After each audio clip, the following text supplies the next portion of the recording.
nggak? Iya, iya, iya. Nah, ini buat orang-orang yang mau ta'aruf gitu ya, sahabat ya, daripada Anda menderita, itu pengenalan tuh jangan hanya pakai yang jangan hanya yang di luar saja gitu kan. Harus Klien ada nih. pihak yang menjembatani gitu, yang harus Oh. disesuaikan gitu loh. Itu. Biar enggak disorientasi nanti. Dan bayangkan misalkan si laki-lakinya tipe kijang, si laki perempuannya tipe gajah. Ya kan kayak sendok aja gitu. Di gelas gitu kan. Enggak. Oke, makasih. Ini temanya agak berat juga ini bagi saya ini, Bu. Ringan lah, Pak. Tiap hari dilakukan soalnya. Enggak tiap hari. Enggak kuat boyoknya, Bu. Temanya ini kan unik, multiple orgasme. Ini bukan suatu mimpi. Hal yang unik mungkin. Saya pengen menggali lebih dalam tentang apa itu sebenarnya multiple orgasme. Kan jelas ada faktor-faktor yang bisa membuat orang itu menjadi multiple orgasmenya. Mau nggak pripun? Silakan. Nah, jadi kita pahami dulu apa sih orgasme? Iya. Dan apa itu ejakulasi? Sebelum sampai di situ, seringkali orang mengaitkan itu adalah dua hal yang sama. Orgasme ya ejakulasi ya orgasme, gitu kan. Kalau perempuan mungkin lebih mudah untuk mengalami ejakulasi.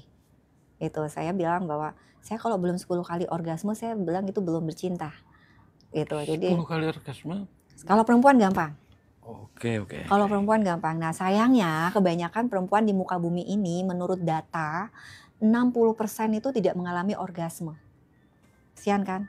Itu padahal dikala buat wanita itu baik wanita maupun pria, orgasme itu benar-benar membuat kita tuh awet muda dan sehat sebenarnya. Nah, tapi berbeda dengan ejakulasi. Kalau perempuan sekali lagi mudah sebenarnya untuk menjadi multiple orgasme buat perempuan tuh mudah. Gitu. Tapi yang seringkali yang sulit adalah ketika itu untuk laki-laki. Karena apa? Karena selama ini laki-laki selalu mengaitkan bahwa orgasme dan ejakulasi itu adalah satu hal yang sama. Iya. Orgasme ya pasti ejakulasi pasti orgasme gitu kan. Nah, nah sekarang kita belajar bahwa orgasme dan ejakulasi itu adalah dua hal yang berbeda.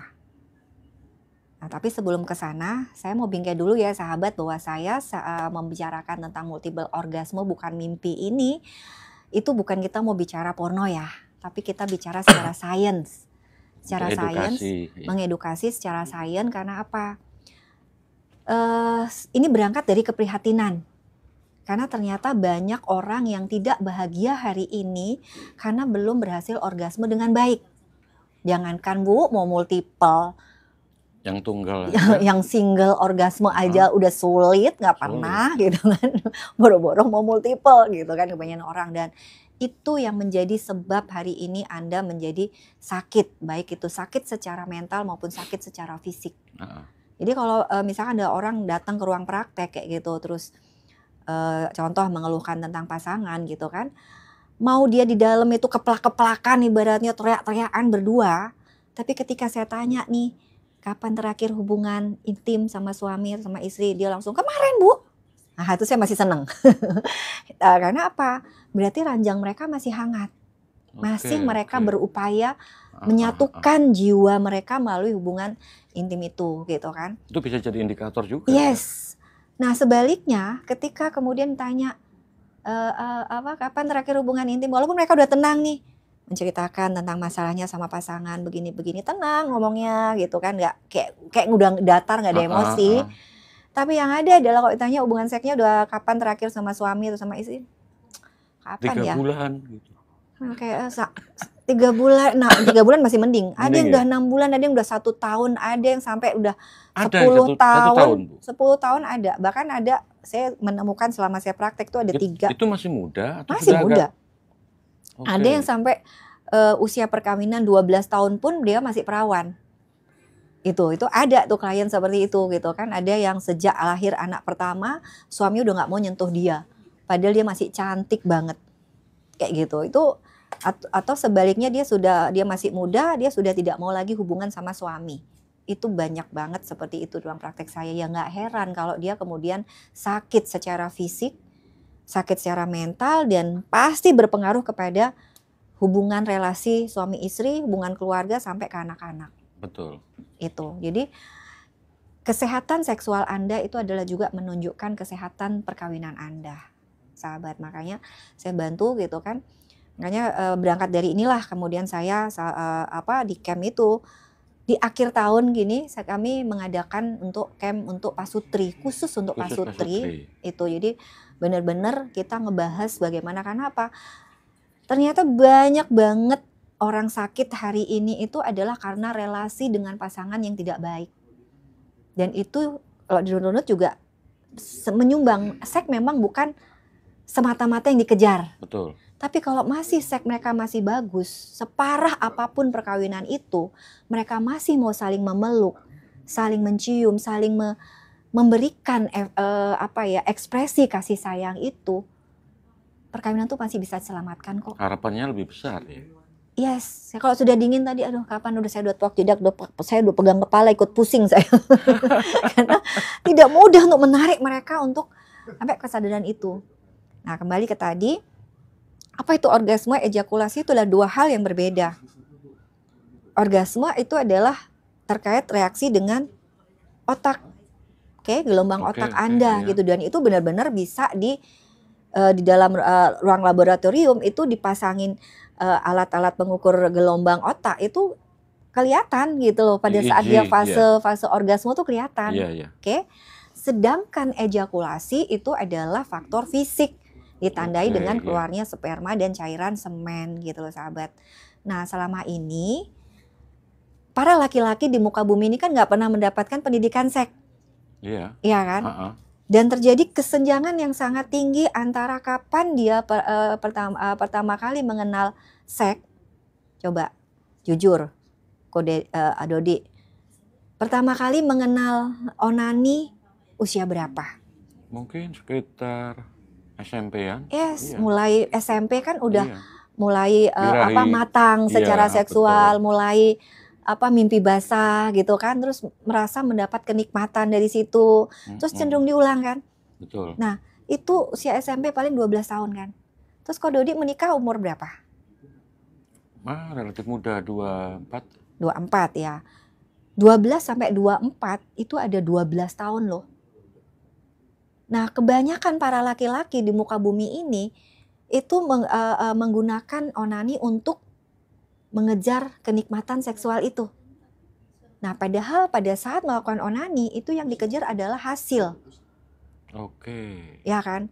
Cepet, apalagi disertai rasa takut ketahuan, rasa bersalah, rasa berdosa dan sebagainya kayak gitu kan.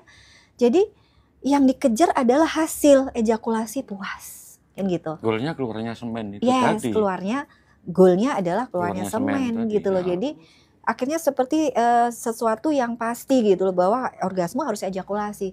Seakan-akan bahwa orgasme itu adalah sesuatu yang menyenangkan, itu harus ditandai dengan keluarnya ejakulasi. Padahal nggak seperti itu. Nah, secara ilmu spiritual ya, saya banyak mendalami ini dari ajaran Tao ya, dari ini gitu, dari Mantakja gitu kan. Kenapa sih ketika seorang itu ejakulasi, itu sebenarnya justru menghabiskan banyak sekali daya hidupnya. Kenapa? Di dalam sperma itu ada inti kehidupan, makanya panas. Kalau diukur gitu ya panas. Suami saya tuh sangat peka, saya sangat peka tuh sama suami saya tuh, bener-bener dia kalau udah panas gitu itu udah waktunya keluar. Secara normal laki-laki itu matang spermanya tuh 3 hari. Jadi kalau baik dikeluarkan melalui hubungan seks atau tidak, dia tetap akan keluar melalui mimpi. Siklusnya 3 hari. 3 harian kayak gitu, matangnya tuh 3 hari, 3-4 hari gitu kan. Jadi kalau udah 3 hari tuh udah panas gitu. Nah makanya kalau laki-laki tidak keluar itu biasanya menjadi pemarah, temperamen. Itu tergantung sama makanan juga apa enggak? Enggak. Tetap 3 hari itu tetap berarti. 3 hari normal ya, kalau benar-benar dia tidak ada masalah secara kesehatan secara menyeluruh gitu kan. Iya. Orang sehat lah itu 3 harian itu dia akan keluar dengan sendirinya. Oke. Baik melalui hubungan seks apa tidak. Nah, kalau dia melalui hubungan seks ya itu makanya bagusnya 2 sampai seminggu itu 2 kali itu udah bagus gitu karena sesuai dengan fitrahnya seperti itu. Nah, ketika kita tidak dikeluarkan karena dia panas ya jangan salahin kalau suami itu uring-uringan, marah, mudah marah kayak gitu kan.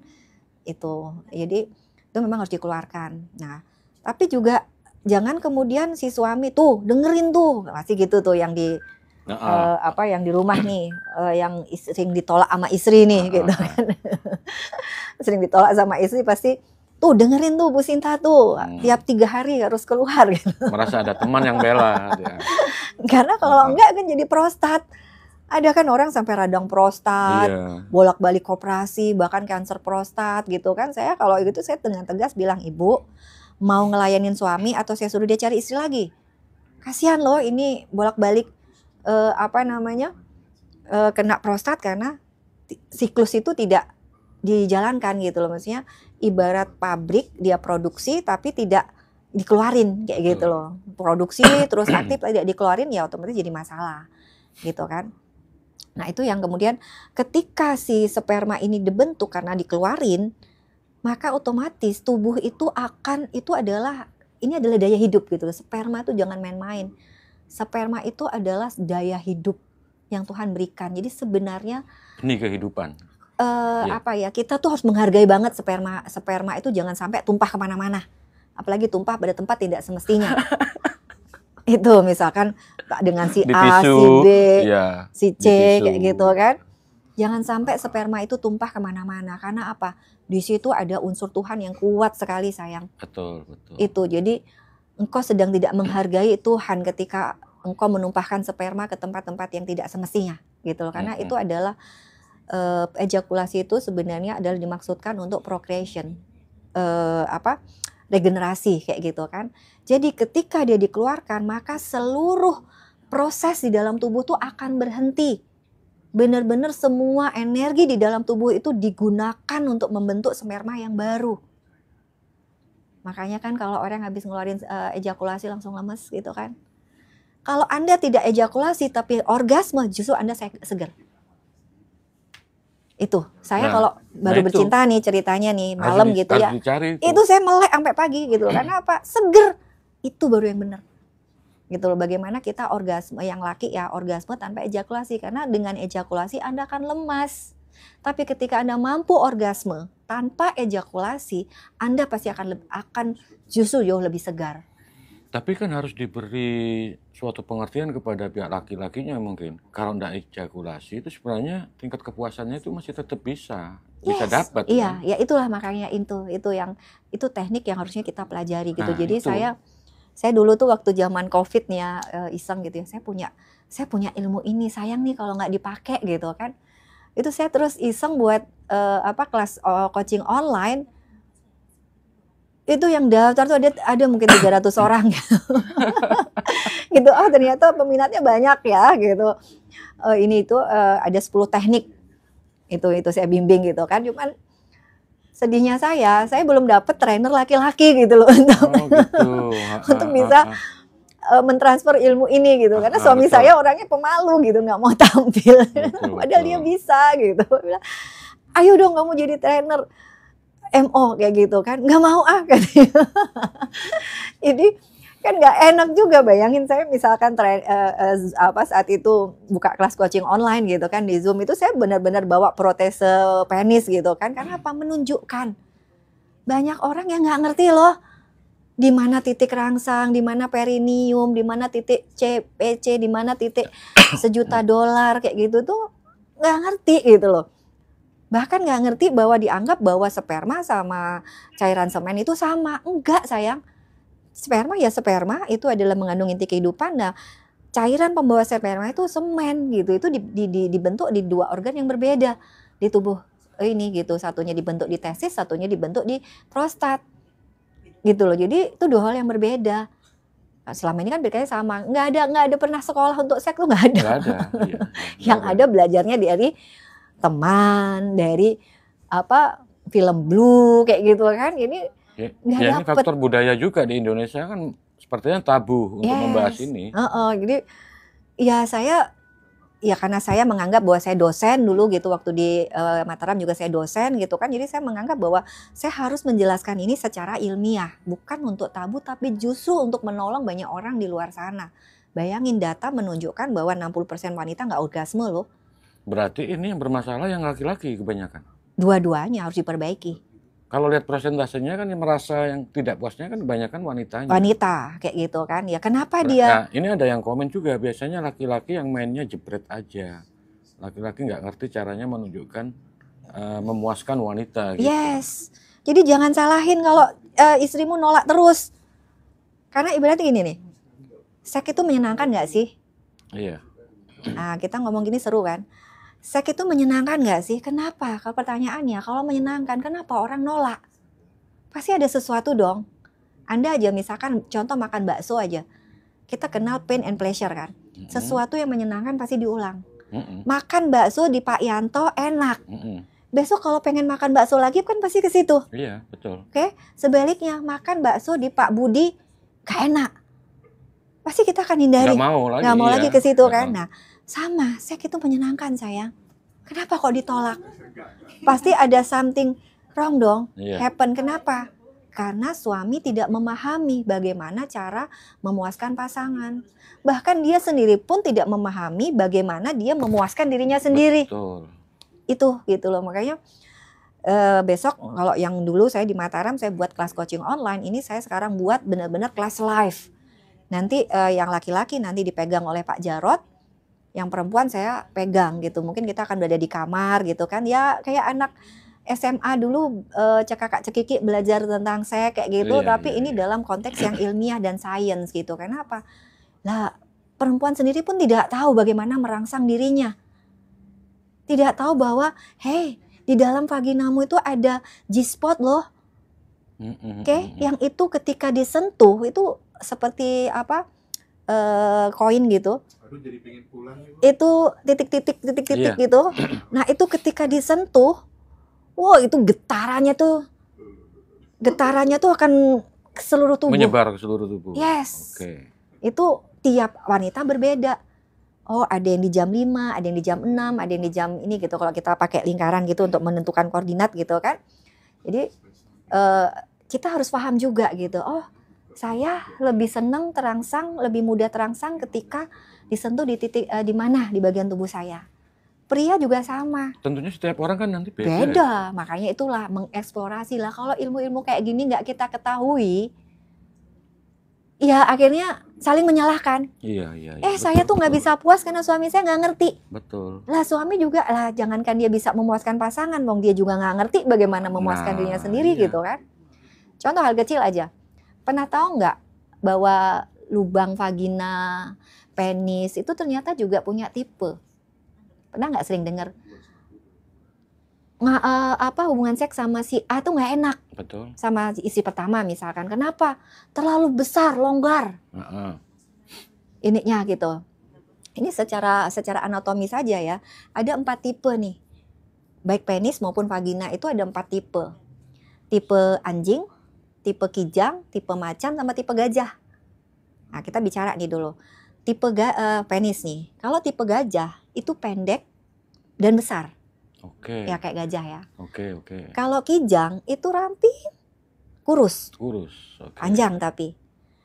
Nah, tapi biasanya nggak kuat ya karena panjangnya kan. Jadi tipe macan itu ideal.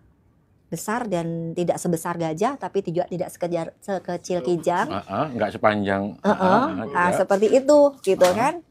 Nah, baru tipe anjing. Nah, ini yang paling banyak di situ. Nah, wanita juga gitu. Kalau dia vaginanya tipe gajah, itu besar dan dangkal. Oke. Nah, itu akan mudah dipuaskan karena G-spot itu biasanya di dalam, di dasar vagina itu, di dasar sumur. Itu tipe gajah kalau yang tipe kijang itu sama dalam tapi kecil. Yang macan pun sama agak besar dan agak dalam. Yang tipe anjing ya normal kebanyakan seperti itu. Kebayang nggak kalau laki-lakinya tipe gajah, istrinya tipe kijang. Kesakitan terus nggak? Iya, iya, iya. Nah, ini buat orang-orang yang mau ta'aruf gitu ya, sahabat ya, daripada Anda menderita, itu pengenalan tuh jangan hanya pakai yang jangan hanya yang di luar saja gitu kan. Harus Klien ada nih. pihak yang menjembatani gitu, yang harus Oh, disesuaikan gitu loh. Itu. biar nggak disorientasi nanti. Dan bayangkan misalkan si laki-lakinya tipe kijang, si laki perempuannya tipe gajah. Ya kan kayak sendok aja gitu Oke, di iya. gelas gitu kan. Mm-mm. Nggak nyentuh apa-apa gitu loh.